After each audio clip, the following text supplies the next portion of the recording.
Hello everyone, today we'll talk about how to fix or how to solve your Netflix. To know how to fix or how to solve your Netflix app, you should just go to settings. Here in this page, we click apps, default apps, app settings.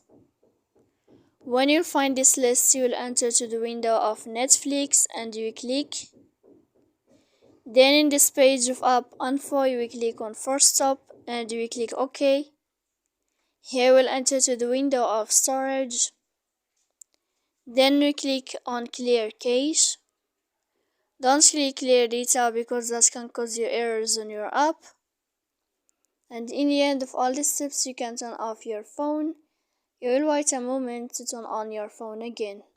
So please don't forget to support us by like and subscribe. See you next time in another video and thank you for your attention.